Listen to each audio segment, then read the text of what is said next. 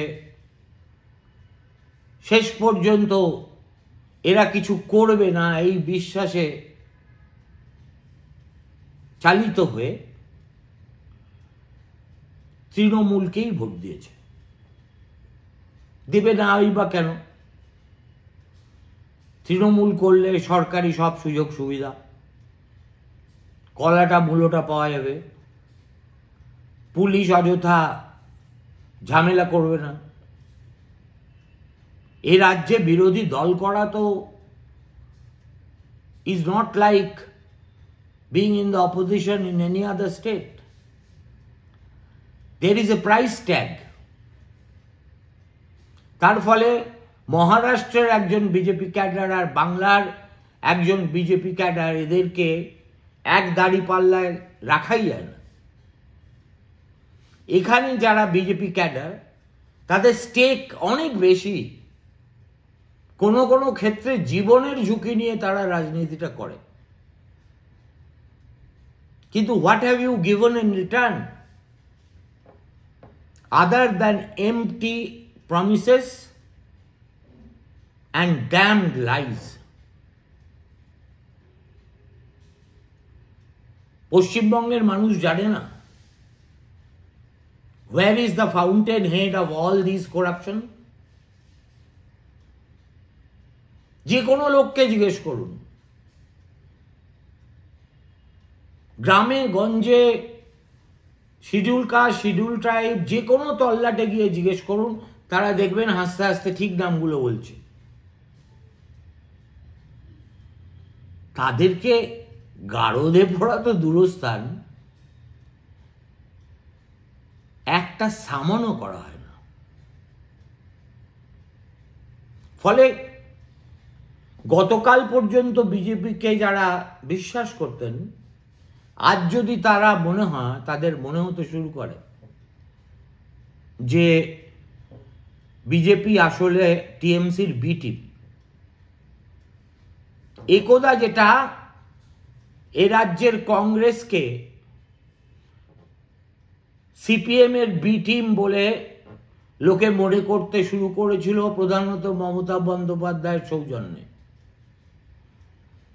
সেই সময় পশ্চিমবঙ্গ কংগ্রেসের যা দুরবস্থা ছিল, আমি আজ রাজ্য বিজেপির মধ্যে সেই দুরবস্থা এবং অসহায়তার প্রতিধ্বনি দেখতে পাচ্ছি। সুতরাং আরো যত দিন যাবে, আরো যত আপনারা থিওরি অফ নন অ্যাগ্রেশন চালিয়ে যাবেন, ততই আপনাদের সমর্থনের ভিত কমবে এবং আপনাদের থেকে যা ভোট বেরোবে সেটা তৃণমূলের বাক্সে যেতেই বাধ্য। Because other options are not only not viable, not even worth talking about. তাহলে এই অবস্থা থেকে কোনো নিস্তার নেই। হতভাগ্য বাঙালিদের এই দুর্বৃত্ত শাসনের অধীনেই থাকতে হবে, বছরের পর বছর থাকতে হতো না। ঠিক যেভাবে এনসিপিকে দ্বিখণ্ডিত করে বিজেপি মহারাষ্ট্রে নিজেরা ফিরে আসার পথ প্রশস্ত করল, একই কাজ তারা তৃণমূল কংগ্রেসেও করতে পারত। The party would have imploded from within. As it is, একটা ইমপ্লোশন একটা হচ্ছে ক্ষমতার লড়াই নিয়ে দলের অন্দরে, but that is not the same as being afraid of the god.